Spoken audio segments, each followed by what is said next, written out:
동천의 가족들과 함께하는 기도 시간입니다. 기도, 성경 봉독, 말씀 선포, 기도 순서로 진행됩니다. 하나님과 긴밀한 교제 시간이 되기를 소망합니다.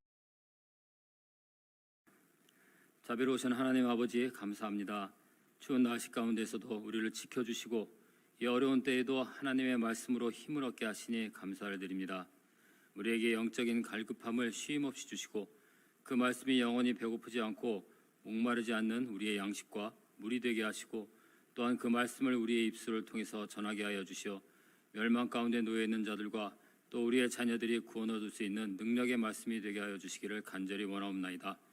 오늘 베드로가 우리를 향해 부르짖는 것과 같이 복음을 먼저 알고 깨닫고 믿고 구원받은 우리도 베드로의 심정으로 세상을 향해 우리의 자녀들을 향해 부르짖게 하시고 말세지 말에 멸망의 길로 들어가지 않도록 도와주시기를 간절히 소원합니다.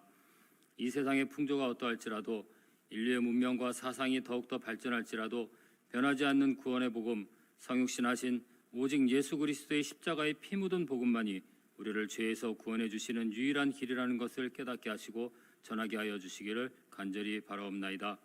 추운 날씨에 우리 성도들에게 어려움이 없게 하시고 소외되지 않도록 보살피게 하시고 우리에게 있는 것을 나누며 그리스도의 사랑을 전하는 우리 모두가 되게 하여 주시기를 바라오며 이 시간 말씀을 전하는 자는 감추시고 오직 하나님의 영광만이 드러나게 하여 주시기를 소원하오며 이 모든 말씀 우리 주 예수 그리스도의 이름으로 기도드리옵나이다. 아멘. 네, 오늘 보신 말씀은 베드로후서 2장 1절에서 9절 말씀입니다. 베드로후서 2장 1절부터 9절 말씀입니다. 그러나 백성 가운데 또한 거짓 선지자들이 일어났었나니 이와 같이 너희 중에 거짓 선생들이 있으리라. 그들은 멸망하게 할 이단을 가만히 끌어들여 자기들을 사신 주를 부인하고 임박한 멸망을 스스로 취하는 자들이라.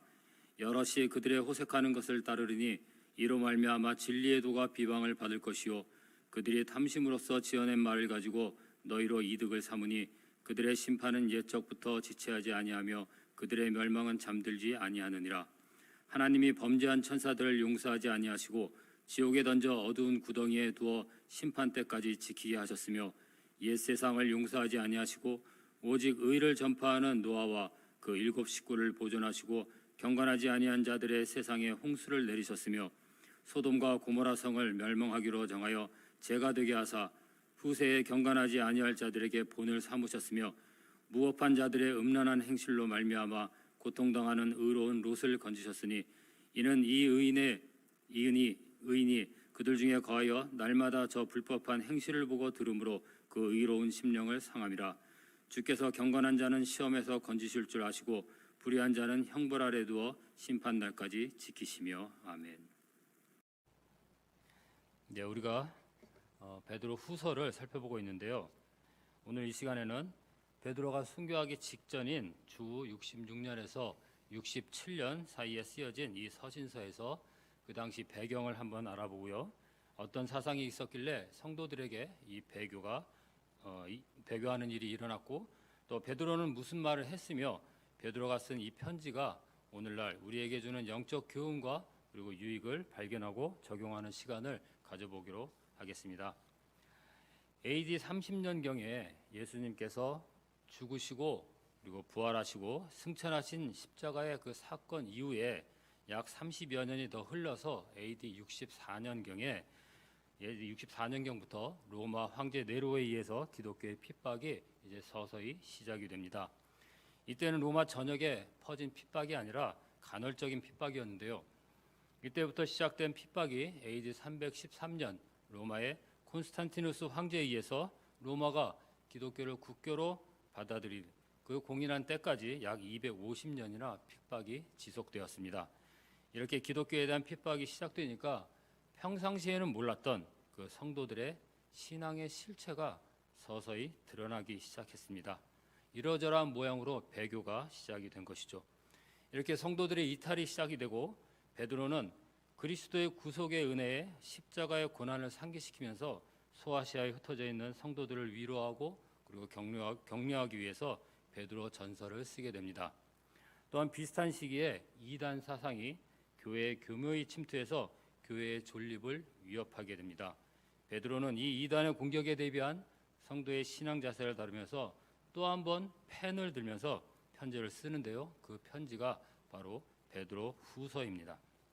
그러니까 베드로 전서는 로마의 박해 때문에, 그리고 베드로 후서는 이단의 공격 때문에 베드로가 당시 소아시아 지역에 있는 교회들에게 회람의 형식의 편지를 쓰게 된 것입니다. 그리고 이 편지를 읽은 많은 성도들이 죽음 앞에서, 그리고 이단들의 거짓 교설 앞에서 순수한 신앙을 지키고 환난과 핍박을 통과하게 된 것입니다. 먼저 2장의 구조를 보시겠는데요. 1절에서 3절은 이단의 정체와 속성에 대해서 기록을 하고요.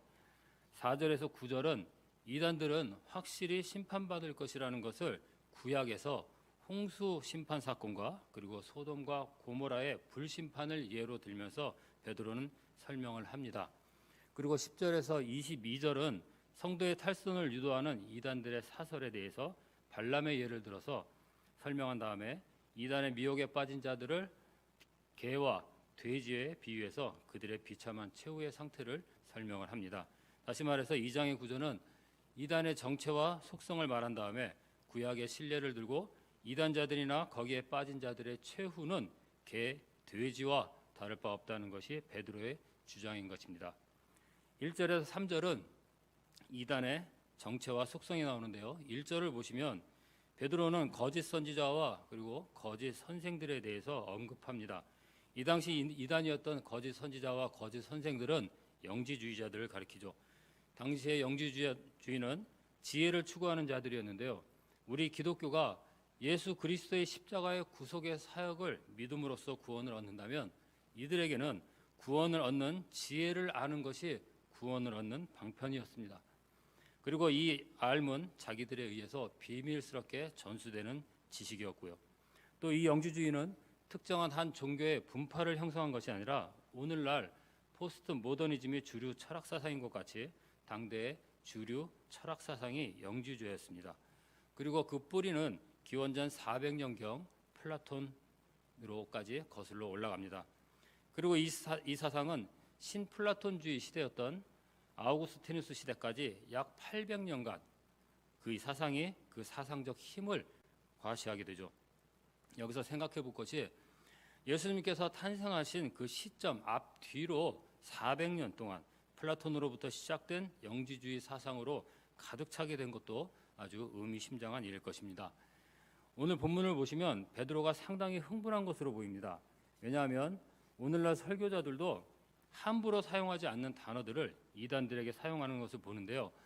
베드로가 사용한 단어들을 보시면 1절에 임박한 멸망을 스스로 취하는 자, 그리고 3절에는 그들의 멸망은 잠들지 아니하느니라, 12절에는 잡혀 죽기까지 난 이성 없는 짐승 같고, 14절에는 저주의 자식, 그리고 마지막으로 22절에는 개나 돼지의 습성을 가진 자들이라는 저주의 말을 퍼붓는 베드로를 우리가 볼 수가 있습니다. 베드로가 이런 말을 쏟아붓는 이유가 1절 후반절에 있는데요. 그들은 주를 부인하는 자들이었습니다. 여기서 주는 예수 그리스도를 가리키죠. 베드로에 의하면 이들은 예수 그리스도를 부인하는 자들이었습니다. 그리고 이들의 가르침을 따르는 자들이 생겨나기 시작한 것이죠. 그러면 이들이 왜 주를 부인했을까요?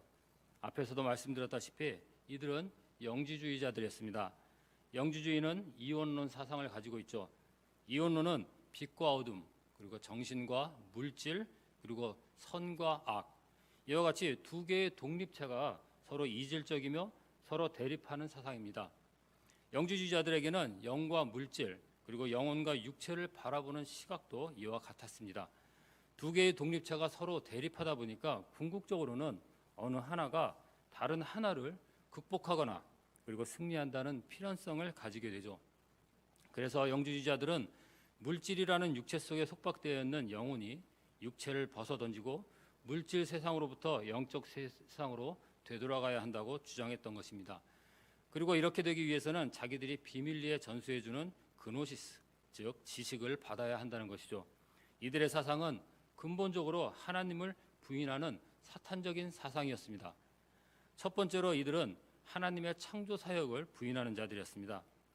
영적인 세계와 물질의 세계를 서로 분리하고 그리고 대립하는 구도를 만들어서 삼위 하나님께서 6일 동안 지으시고 보시기에 좋았더라고 하신 그 하나님의 선하신 뜻에 의해서 창조된 세계를 부정하는 자들이었습니다.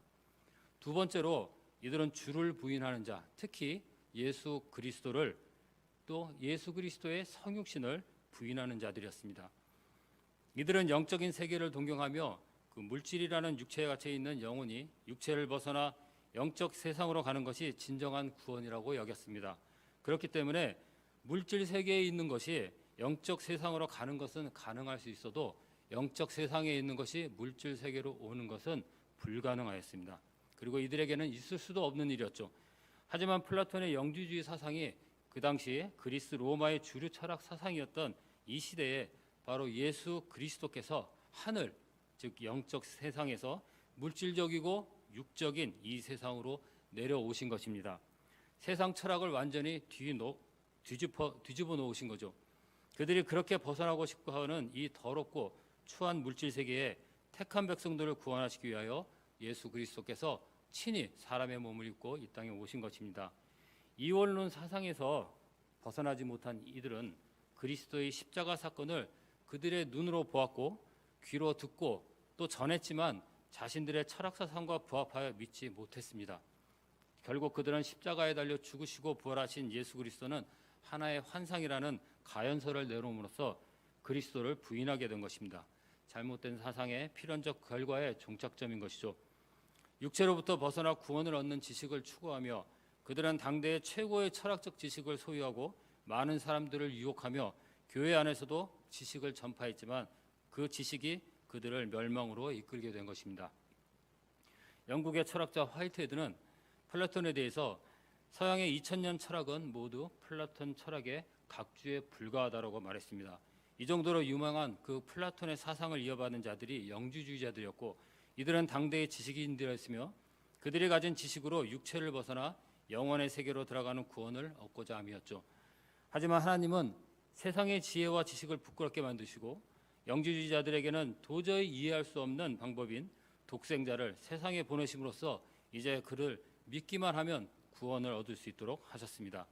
하지만 그들은 여전히 자기들의 지식과 사상에 매여 구원을 주시고자 보내신 그리스도를 부인하고 교회 안의 성도들도 그리스도를 부인하게 한 것이죠. 그리고 베드로는 주를 부인하는 이들을 향해서 노아의 때 물심판과 그리고 롯의 때의 불심판을 보여주고 이들은 이러한 심판을 받게 될 것이라고 선포를 하게 된 것입니다. 또한 멸망과 저주를 받을 자들이라고 소리쳤으며 그들을 이성 없는 짐승, 개, 돼지와 같은 자들이라고 단언한 것입니다. 이 일은 초대교회, 중세, 근현대를 거쳐서 오늘날 우리에게도 동일한 메시지를 줍니다. 오늘날도 포스트 모더니즘이라는 그런 철학 사상 속에서 많은 사람들은 궁극적인 구원을 갈망하며 살아갑니다. 과거에는 절대 진리를 인정하는 시대였지만 이제는 그 절대 진리도 부정하는 시대에 우리와 우리의 자녀들이 무방비로 노출이 되어 있습니다. 세상은 더 하나님을 부인할 것이고 많은 사람들은 세상의 철학 사상에 동조되어서 멸망의 길로 가게 될 것입니다. 또한 사탄은 할 수 있는 대로 교회 안에서도 그 일을 할 것입니다. 이럴 때 우리와 우리 자녀들에게 세상의 지혜와 지식이 아닌 피 묻은 십자가의 복음을 전하기를 간절히 원합니다. 성육신과 그리스도의 고난의 삶, 그리고 십자가의 죽음과 부활과 승천을 전하고 십자가 외에는 구원의 방도가 없다는 것을 오늘 베드로의 심정으로 간절히 전하기를 간절히 원합니다. 오늘 베드로가 우리에게 전한 것 같이 구원은 오직 예수 그리스도시며 이 세상의 철학 사조가 완벽하게 발전한다 할지라도 인간의 지혜를 부끄럽게 하시며 다시 오실 것이라는 사실을 우리도 한 번 더 상기하며 우리의 자녀들에게도 전하고 영원히 하나님 나라에 넉넉히 들어가는 동천교회 성도들이 되시기를 간절히 소원하고 바랍니다. 각자 기도하시겠습니다.